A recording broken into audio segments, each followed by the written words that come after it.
Hi friends, ಸವಿರುಚಿಗೆ ಸ್ವಾಗತ. ಇವತ್ತು ನಾನು ಕ್ಯಾರೆಟಿಂದ ಒಂದು ಸ್ವೀಟ್ ಮಾಡ್ತಾಯಿದ್ದೀನಿ. ಕ್ಯಾರೆಟ್ ಲಡ್ಡು. ಸ್ವಲ್ಪ ತುಪ್ಪ ಹಾಕ್ಕೊಳ್ಬೇಕು.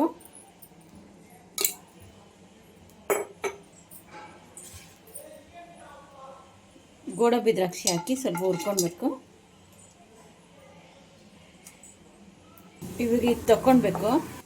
2 ಸ್ಪೂನು ರವೆ ಹಾಕಬೇಕು. 2 ಸ್ಪೂನು ಸಾಕು. ಹಾಕ್ಕೊಂಡು ಮೀಡಿಯಮ್ ಫ್ಲೇಮಲ್ಲೇ ಹುರ್ಕೊಬೇಕು.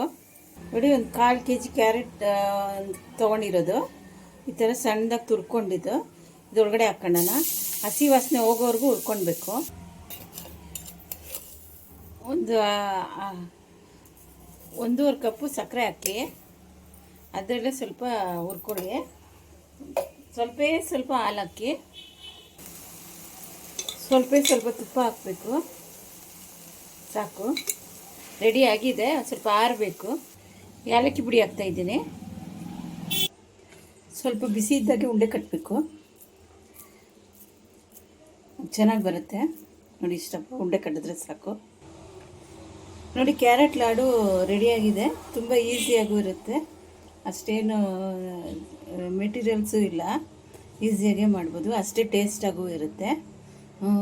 ಲೈಕ್ ಮಾಡಿ, ಶೇರ್ ಮಾಡಿ, ಸಬ್ಸ್ಕ್ರೈಬ್ ಮಾಡಿ. ಹಾಲಂದ ಬೆಲ್ ಬಟನ್ ಬರುತ್ತೆ, ಪ್ರೆಸ್ ಮಾಡಿದ್ರೆ ನಾನು ಏನೇ ವಿಡಿಯೋ ಬಂದರೂ ನಿಮ್ಗೆ ತಲುಪುತ್ತೆ. ತುಂಬ ರುಚಿಯಾಗಿರುತ್ತೆ. ಸ್ವಲ್ಪ ಆರಿದ್ರೆ ಇನ್ನೂ ತುಂಬ ಟೇಸ್ಟಾಗಿರುತ್ತೆ.